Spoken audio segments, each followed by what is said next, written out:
চিনো, আমার আব্বু চাইলে ওদের মতো খান কোম্পানির 2 ঘন্টার মধ্যে রাস্তা নিয়ে আসতে পারে। তোমরা তো বিশ্বাস করতেছো না আমার আব্বু কত পাওয়ারফুল। দাঁড়াও, আমি এখনই আমার আব্বুকে ফোন দিয়ে বলতেছি, তোমরা তারপর বুঝতে পারবা।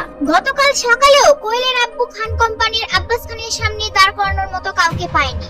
এগুলা জানার পরও যখন রাতে কোয়েলের সমস্যার সমাধান হয়, তখন কোয়েল ভাবে যে হয়তো তার আব্বু তাদের পরিচিত লোককে দিয়ে সমস্যার সমাধান করিয়েছে, বা আগে হয়তো তার কথা মনে ছিল না, আর যখন মনে পড়েছে তখন তাকে দিয়ে সমস্যার সমাধান করিয়েছে। এগুলা ভেবেই কোয়েল তার বন্ধুদের সামনে ভাব নিয়ে কথা বলে আর তার আব্বুকে ফোন দেয়। হ্যালো আব্বু, একটা কথা জানার ছিল। গতকালকে যে খান গ্রুপের সাথে আমাদের যে সমস্যাটা হয়েছিল ওইটা তুমি নিজে সমাধান করছিলে না?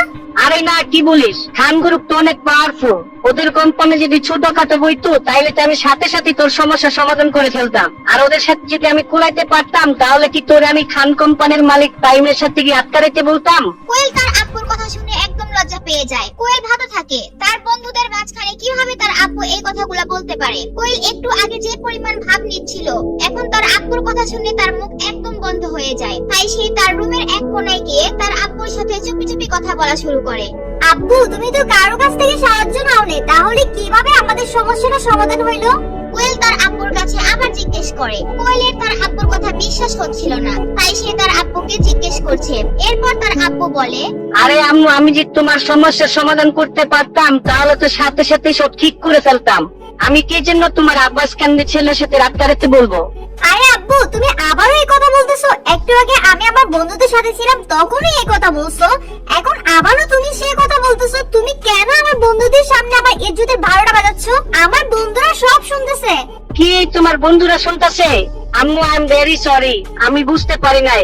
আর বুঝিনি কি হবে? তুমি কি আমার বলছো নাকি তোমার বোনদের মাঝখানে লাউড স্পিকার অন করে রাখছো? তুমি তো আমাকে আগে বলো নাই, তোমার তো আগে বলা উচিত ছিল। আরে আব্বু, ঠিক আছে, হইছে। এখন তুমি কি চাও, আমি মরে যাই? কোয়েলের এখন মেজাজ খারাপ হয়ে যায়, কারণ তার বন্ধুদের মাঝখানে তার অপমান হওয়া লাগলো, আবার তার আব্বুর কাছেও বকাশোনা লাগছে। তারপর তার আব্বু তাকে জিজ্ঞেস করে, কোয়েল, এমন তো হয় নাই যে তোমার কলেজের কোনো বন্ধু তার আব্বুকে দিয়ে এই সমস্যাটা সমাধান করছে? তুমি একটু খোঁজ নিয়ে দেখো তো। তার আব্বুর কথা শুনে কোয়েল ভাবতে থাকে তার কোনো বন্ধু আছে নাকি যে তাকে এই বিপদ থেকে উদ্ধার করতে পারে। সে তার সকল বন্ধুদের কথা মনে করে। তারপর তার এক বন্ধুর কথা মনে পড়ে যাকে গতকাল দুপুরে ফোন দিয়েছিল সে। হয়তো সে এই কাজটা সমাধান করেছে, এটা মনে করে কোয়েল। আমার মনে হয় তোমার কোনো বন্ধু এই কাজটা করছে। তুমি উনাকে আমার পক্ষ থেকে ধন্যবাদ দিও। আর আমি কোনোদিন এই উপকার বলতে পারবো না। আমি যদি কোনো উপকার আসতে পারি তার, তাহলে আমাকে যেন স্মরণ করে। আচ্ছা আব্বু, ঠিক আছে, তুমি এখন ফোন রাখো, আমি পরে তোমাকে ফোন দিব। আরে কোয়েল, এক সেকেন্ড দাঁড়াও। আমাদের এই সমস্যাটা দিয়ে সমাধান করছে সে বারেক মিয়ার কোনো পরিচিত হইব। বারেক মিয়া চৌধুরী গ্রুপের ঢাকা সিটির দায়িত্ব পালন করে। যে এই কাজটা করছে সে বারেক মিয়া খুব কাছের মানুষ, কিন্তু সেই কে এটা আমি জানতে পারলাম না। এরপর কোয়েল কিছু না বলেই ফোনটা কেটে দেয় আর চিন্তা করতে থাকে কে এই কাজটা করলো। এরপরে সে তার বন্ধুদের মাঝখানে গিয়ে আবার বসে, আর তারপর বন্ধুরাও ভাবতে থাকে কে হতে পারে যে এত তাড়াতাড়ি বারেক মিয়ার কাছে গিয়ে সমস্যার সমাধান করলো। এই, তোমরা কি জানো আমার এত বড় বিপদ থেকে কে উদ্ধার করলো?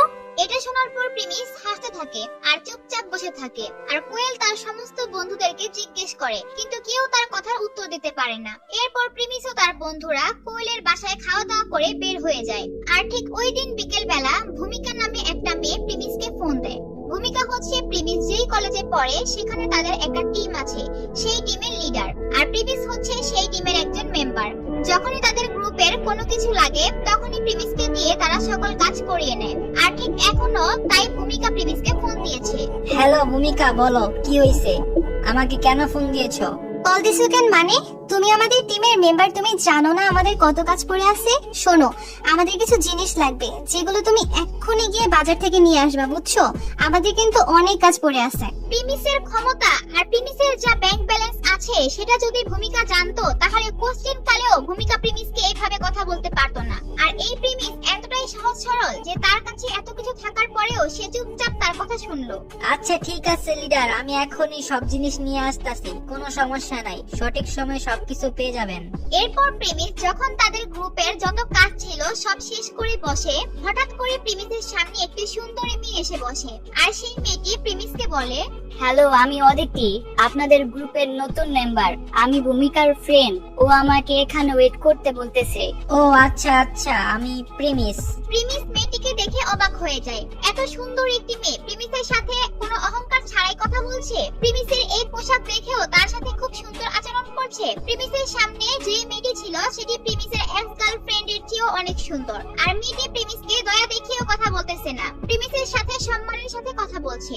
মেয়েটি প্রিমিসের প্রেমে পড়ে গেল না তো? আর প্রিমিস কি মেয়েটিকে পছন্দ করে ফেললো নাকি মনে মনে? তাদের এই মোলাকাত থেকে কি হবে সামনে? আর প্রিমিস তার আসল পরিচয় কবে প্রকাশ করবে? কবে তাদের কলেজের ছাত্রছাত্রীরা জানবে প্রিমিস চৌধুরীর আসল পরিচয়? কবে প্রিমিস তার সমস্ত অপমানের জবাব দিবে? সেগুলো জানতে চাইলে দিবস গেমিং এর ইউটিউব চ্যানেল সাবস্ক্রাইব করে নোটিফিকেশন বাটনটি বাজিয়ে রাখেন, কারণ এর পরের পর্বগুলো এখানেই সবার আগে পাবেন।